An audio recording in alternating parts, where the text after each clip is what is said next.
This program is brought to you in part by the Eugenie and Joseph Jones Family Foundation, a local foundation proud to support education, the arts, and culture in the greater New Orleans area.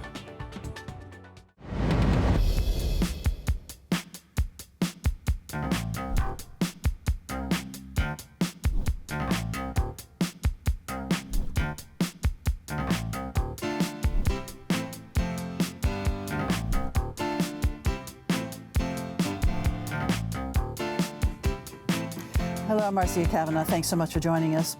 Though we only had 2 Mondays left in office, President Joe Biden spent one of them coming to New Orleans to take part in a memorial service for the Bourbon Street terrorism victims. Beyond the prayers, the discussions have intensified about what could have been done and future precautions.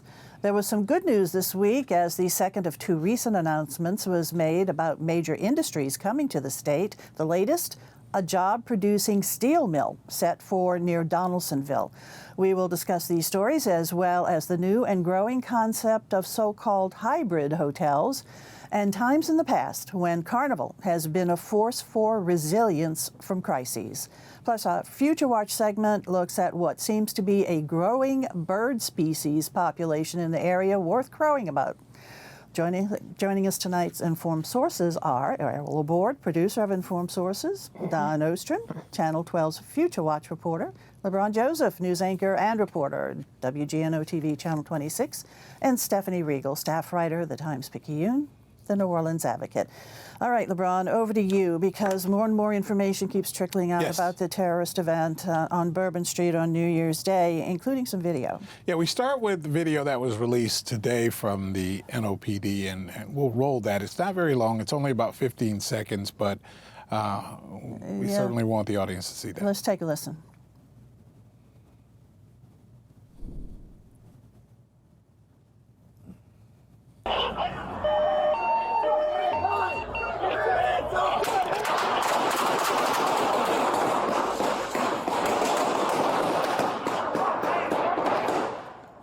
So that is a chaotic 15 seconds. Chaotic 15, I mean, it just really hair-raising 15 seconds, too. That was body cam footage. That is body cam footage. That is the officer whose footage that was not one of the officers that either fired or was hit.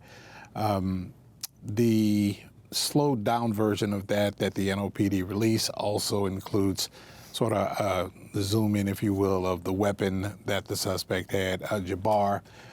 We know now that 3 officers, Sergeant Daggs, Officers Byer, and Officers Jordan, were the officers that fired upon the suspect, or at least returned fire, and the 2 officers that were wounded would be Officer Jordan and an Officer Joseph Rodriguez, and both of them are recovering, have been treated in our home. That was today. But that is kind of the latest in a long line of a lot of action this week. As you alluded to at the top, we had the president's visit on Monday and that beautiful service at the cathedral, but also the FBI releasing photos. A number of those photos included the bombs and the IEDs, bomb-making material, sulfuric acid, and things of that nature, that was found either in the truck or at the Airbnb, and even some found back at the house or the trailer home that he lived in Houston.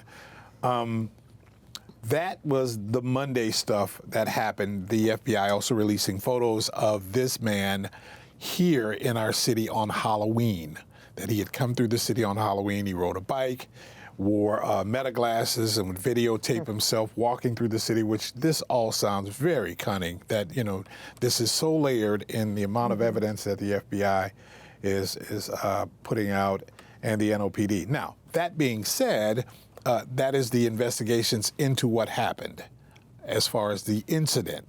Now we also have the investigations of how and why this happened. And certainly the city council started asking those questions early on Tuesday, or make that Wednesday.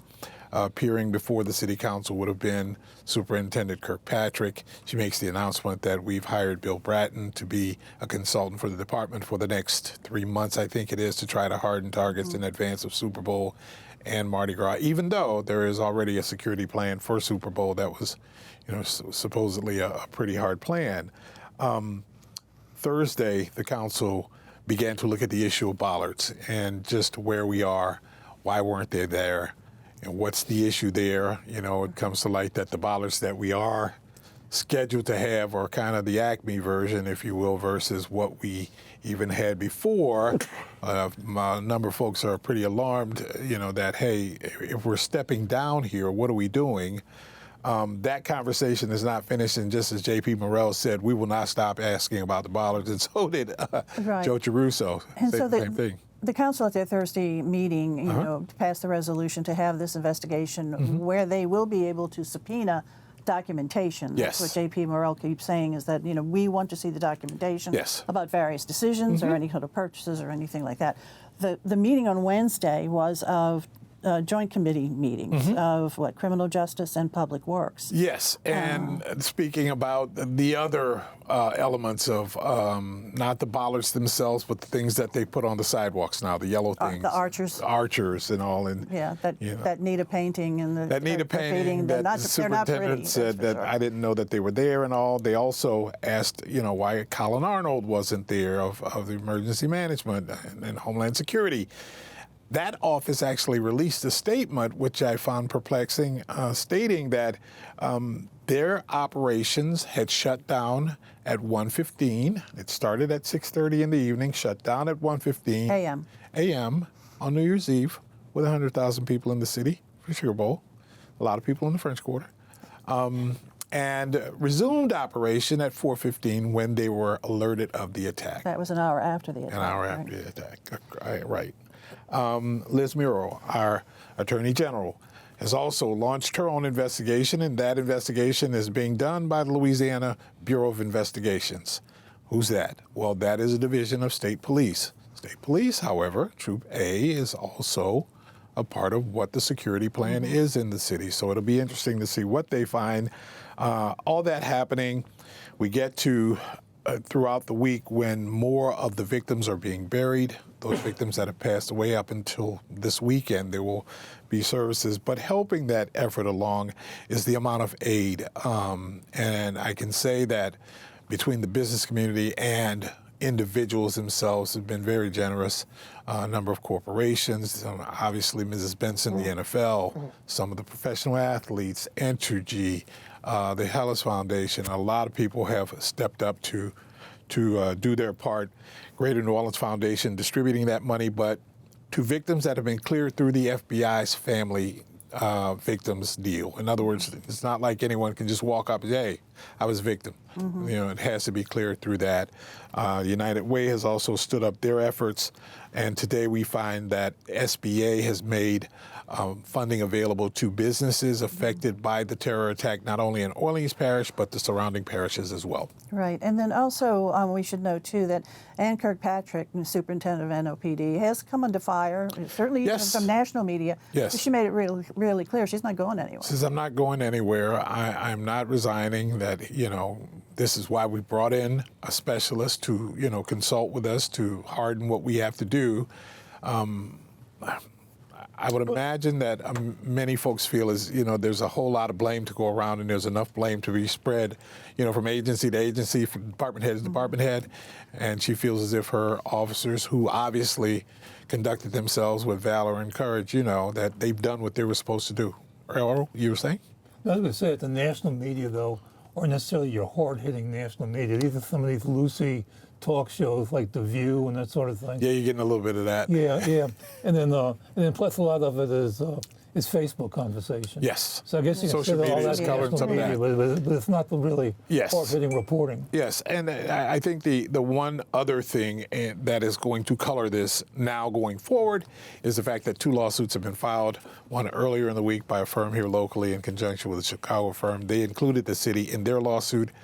Morris Bart's team filed a lawsuit on behalf of 7 victims yesterday, and their lawsuit doesn't include the NOPD yet, but they have sued the city and the contractors who are constructing the bollards. Okay, And all we'll right, be so- following that story for a long time. That's a real, I mean, and a lot of layers of investigation and Yes. discovery too. Yes. So yes, okay, thanks a lot, LeBron. And Stephanie, over to you, because some good news is some new industry that's planned for South Louisiana. It does appear so. It hasn't been officially announced. It hasn't been confirmed or denied by Louisiana Economic Development, but we were able to confirm and report this week that Hyundai, the giant Korean automaker, which also owns Kia, is planning to build a new steel mill in West Ascension Parish, just outside of Donaldsonville. Wow. And it would be the first major new industry in that area and the first steel mill for Hyundai and the first steel mill in the United States in a long time. It would be a clean steel mill to the extent that there is such a thing. It would be natural gas burning, and they would have a lower carbon footprint than some of the old-time steel mills you might think of. And 1,300 jobs, which is the most significant aspect of this for a state that needs jobs. And these would be permanent jobs. This would not be the construction jobs. Several hundred construction jobs in addition to 1,300 permanent jobs. And if everything goes well, they have said they could begin as soon as 2026. But as you said, On if construction in everything 2026. if everything goes well, then that means a lot of permitting. They will need permitting and approval. I will tell you that the area where this will be is a zoned industrial site. Ascension Parish has spent, like West St. James next to it, has spent the past decade or more really assembling giant agricultural parcels, getting the permission of the farmers, the landowners, to agree to sell if and when they're able to attract a company that wants to build on the site. I mean, it's sad in one way to lose this farmland in this charming sort of bucolic area. There are also environmental concerns, no question.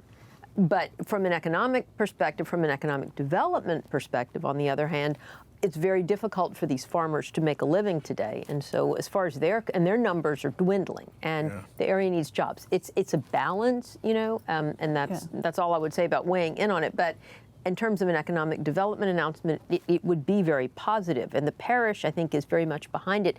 This all came, you may remember, out of the trip that Governor Jeff Landry and a delegation took to South Korea in October. Wow. And it turns out this was the reason they went to South Korea. And it met apparently at that time with Hyundai officials and pretty much sealed up the deal. Hyundai has manufacturing centers They in have what, two Alabama? auto plants in the United States, a Hyundai plant in Alabama and a Kia plant in Georgia. And so this steel mill would make the raw steel components, steel sheet metal that would be used to make the automobiles at those two domestic plants. Nice. And what makes that site attractive is that you're very near rail, you're right on the river, and you're not far from the highway. Right, and then also the threat of these tariffs. Does that have something to do with Hyundai wanting to do this? Absolutely, and Hyundai, I suspect, leaked this to the Korean media the same day that we were going to report it. They didn't have the details about where it was going to be in Louisiana, but that was the thing they mentioned first and foremost. Of course, with Donald Trump coming into office in a couple of weeks and talking about imposing stiff tariffs, it makes sense that they would want to manufacture their steel domestically, and they would save money on logistics and shipping because they wouldn't have to go across the ocean and halfway across the world. Are there community groups there that, you know, they're very active community groups in other parishes who have been against these kind of facilities? We've certainly seen pushback in West St. James, which is literally just right a couple of miles away from some of the chemical plants there. And also, there was an announcement this week that a company that had been planning to go on the East Bank at Ascension Parish was pulling out for a variety of reasons, but one of the ones they cited was pushback from environmental groups. Okay. This is, you know, a different type of company. It's a steel mill, supposedly a clean burning steel mill, as opposed to a chemical plant. I don't know if that'll make a difference, but we'll see. We will see. All right, Steph, thanks a lot.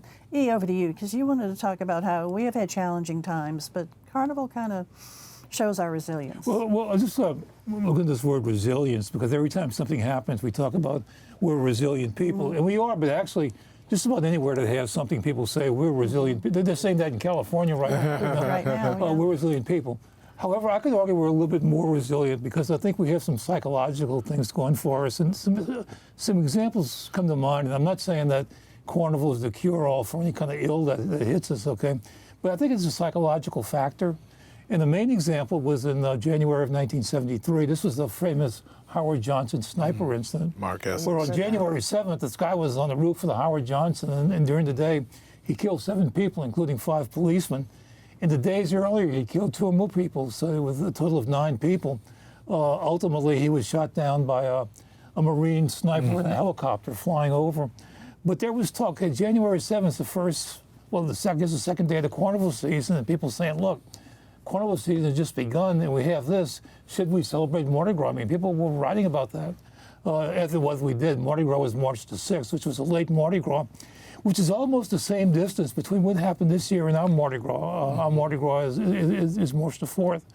And I think very few cities have this device where during the winter there's this period of maybe 2 weeks where people get out in the neighborhoods and go out in the streets together and they're able to celebrate, usually when they don't see each other at all. And I think having that really helps. It helps people reacquaint to each other, maybe have a little bit more belief in the city. Because after Howard Johnson, nobody believed in the city at that point. Yeah. And so I think that's good. In '79, we had the police strike. This is a different kind of thing, but there weren't any parades at all because there were no police. There was a National Guard. However, on Mardi Gras Day, the calendar day still existed. And there was a huge celebration in the French Quarter. And I always talk about the National Guard. They had the National Guard soldiers out on the streets, and they were seeing things they ain't seen before. And it was a big love in it. It was a really happy thing, but people, I think it made them feel good with the way it was resolved. In 2006, after Katrina, we all know the devastation. The crews got together, they combined, and they made makeshift parades, but it all worked at the end. Rex paraded in full, but even though it's wooden wagon wheels, they needed to find a blacksmith to fix its wagon wheels, and there was one in Texas they found, but they were able to do that. And then, of course, in 2021 with COVID, when there were no parades, and something wonderful happened when they did these house floats. And what spirit that was, I think that was just so great, going around, like the neighborhoods became the new parade. And they still exist now. And the porch parties and porch bands. That's right. And I wish that could continue. And so my only point is that contributing to our resilience, especially in the winter, that we have this thing called Carnival in the past, which I think helps us get back into the groove. And I assume that's probably good. You know? Yeah, it is, and we're looking forward to do that again because New Year's Day was just really so upsetting and continues to be. Every king cake has brightened the newsroom this week, believe me, and we've left none to waste. Of course, you never do. And you leave the knife in the box. The term Happy New Year. When people say Happy New Year, I say, hey, this is a Happy New Year. It's had a sadness too. KE, thanks. Don, let's go on over to you because... What happier topic? Yeah, I know. Another, birds, saving birds in the area, but a lot of crows. A lot of crows. And I spoke with an ornithologist at Audubon Zoo, bird expert, for those who don't know that word. Thank you. Ornithology is the study of birds. Crows aren't a species that we count, apparently. Maybe we don't care enough about the lowly crow. There are enough of them. They're not endangered. They haven't been endangered. They're loud. So they are loud. Anecdotally, I think everybody at this table said, I've seen more of them, I've heard more of them. So maybe there are more of them. One way we could help find out, you too at home can be a bird expert. There's an app called eBird. If you go to your app store and punch in eBird, you'll go to the Cornell Lab of Ornithology, and you can actually report in the birds you're seeing in your area and help scientists track and research and count. So if you're very interested in crows, go ahead and do that. Crows are adaptable to humans in urban areas. They don't have a whole lot of predators who are hanging around in the Uptown and Lakeview kind of areas. There's nothing unusual that the ornithologist says is happening with our crows. We're just all seeing them a little more. So he expects... And we hear them more and more. They're obnoxious, They're traveling in larger groups, so maybe they're taking over some claim. I said, would that mean somebody else is getting pushed out? He said, no, they really are friendly with other birds. So don't worry. I'm going on eBird to tell them otherwise, because I like to sit outside. Yes. I think they're pretty aggressive. I think they're kind of annoying too. The one Yeah. thing that we do know the population is booming on is the black-bellied whistling duck. If you frequent Audubon Park or Audubon Zoo, you have seen them. They are the ducks that have black bellies and a pinkish-orange beak and pinkish-orange legs, and they are super loud, and they whistle. And they had a shorter migration period here. They roost in trees. They used to be here really mostly only in the winter months, and that period of time that they're here is expanding and expanding and expanding. Don't know if it's because of the climate, don't know if it's because they've figured out they like it here and they can survive here without any predators, but they are now here from September through March and into more of the spring. This expert thinks they will ultimately be here year-round. They're coming over from a Texas and Oklahoma population that isn't migrating as much, from Minnesota and New Jersey. We are, for birds, what's called a terminal end of the Mississippi flyaway. That means we're the last stop or the first stop, last stop in the United States or the first stop in the United States for animals to rest, refuel, and then move on. Right. So they come, they like it, they stick around. These particular ducks roost in the trees up high, so they're away from predators. They can kind of look out, they can get safety. They travel across the river at night, don't know necessarily where they're going, probably to agricultural sites to feed, and then they travel back into the park areas by day. Other things that are being spotted, showing signs of real good animal health in our region, bald eagles and bears, and with young bald eagles, and then unconfirmed flamingo sightings. Really?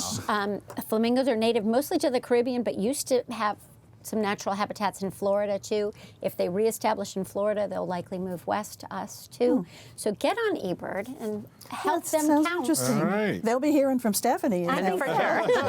Looks like LeBron, Yeah, I'm going on. I've got to download Me this too. thing. There you go. Okay. All righty. Steph, let's go over to you right now because there's something that's called a hybrid hotel. It's For lack of a better word, and this is sort of a growing trend, especially in New Orleans, which is sort of a party destination and a very popular party destination with budget-conscious travelers, with young people coming to a party and want to stay together. But basically, these hybrid hotels are like a cross between a short-term rental, like as in an apartment with multiple bedrooms, and some of them with very many multiple bedrooms, as many as 10 in some of these properties, but they're all under one roof, and instead of having different owners and different operators, they're supposed to be operated by a single management company on a single platform and follow the rules of a hotel, which have a higher life safety code regulation bar that they have to meet. And among higher things. taxes too. that And they have pay to pay. taxes, hotel, motel taxes. They're supposed to have a front desk staff that is staffed 24 hours a day, and hopefully some amenities. The amenities aren't required. But you've seen very many of these popping up or being proposed around downtown, many of the adaptive reuse buildings. The first one I was aware of was a couple of years ago when the Archdiocese sold its old office building that I can see there behind you, Marcia, right across from the Plaza Tower. That 10, 12-story office building on Howard Avenue. And the real estate agent said, yeah, it's going to be one of these new sort of hybrid hotels. Well, it took the developers 2 years to get financing for the project. We actually updated the story yesterday, and they have started construction on it. But that, for instance, is going to be on 12 stories, a 39-unit hybrid hotel with 4 and 5 bedroom units. So, I mean, you can kind of see how it appeals to people who want to travel as a group or a family. There's a couple of them that just opened on Canal Street, one right by the Ruby Slipper, the one that we wrote about that drew some controversy in the Bywater, proposed for the Rusty Rainbow location right there on the river. That would be one. There's one proposed on Rampart right now that would have 10 bedrooms in one of its units. But I mean, what I would say about them, in all fairness, is that they're sort of on the spectrum, and some of them I think really do follow the rules, and some of them really do appeal to this market and are really well run, And there are some of them that absolutely don't. And I was driving around looking, and I even found some hybrid hotels that are houses, and they're clearly short-term rentals that have registered themselves as hotels just so that they can skirt around the city's ban against new short-term rentals. Yeah, I was going to ask you about that. What's the difference between the two? Or is there some people saying this is just another version of short-term rentals? Well, I mean, there are big companies like Hilton and Marriott and Hyatt. They all have their own brand now of these hybrid properties, just because the short-term rental apartment style product is more popular with many travelers today. And it's certainly, I mean, if you travel with teenage kids, it's the only way to travel. With a family, and you're in 2 hotel rooms. It's much easier to be in an apartment somewhere. So it's not that they're not all legitimate, like I said, but a hotel does have to pay hotel motel taxes, and it does have to follow certain. You have to have sprinklers. You have to be ADA compliant in some places. All those kind of things. And short-term rentals really don't. And there's no enforcement of short-term rentals, as we know. We've seen that time and time again. So I think that's why, if an area is zoned commercial after the city banned new commercial short-term rentals, you saw all these new projects registering as hotels. Yeah, you still have to get that hotel motel license too. But you do. That's not an easy hurdle either. I mean, I toured one that was absolutely beautiful. Beautiful, fancy kitchen, and not at all a cheap property. And it's got a restaurant attached to it and a bar. So, like I said, there's a spectrum. But New Orleans is so popular as a bachelorette party destination. I mean, you see the pedicabs, the petty bars now. I mean, this is who we appeal to.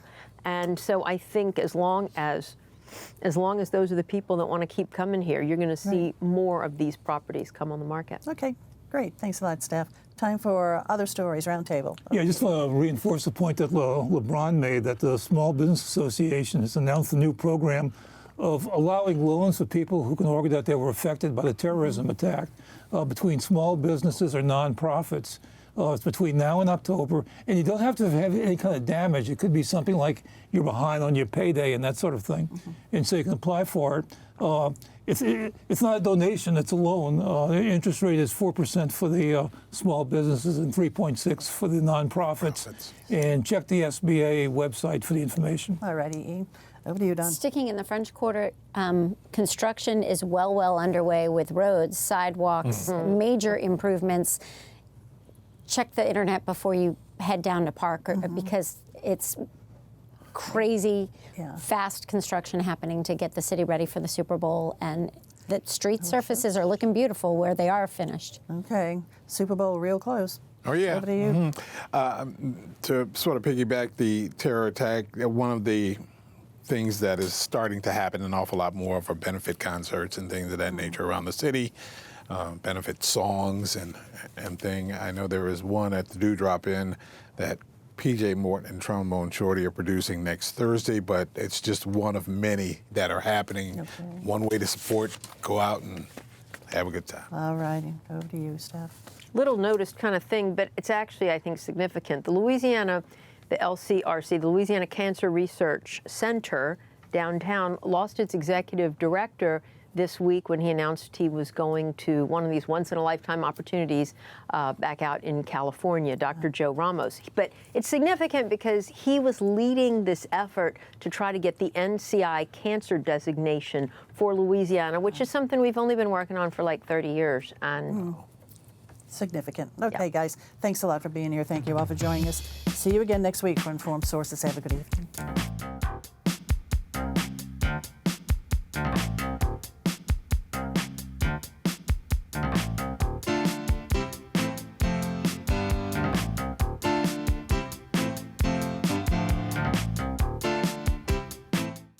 This program is brought to you in part by the Eugenie and Joseph Jones Family Foundation, a local foundation proud to support education, the arts, and culture in the greater New Orleans area.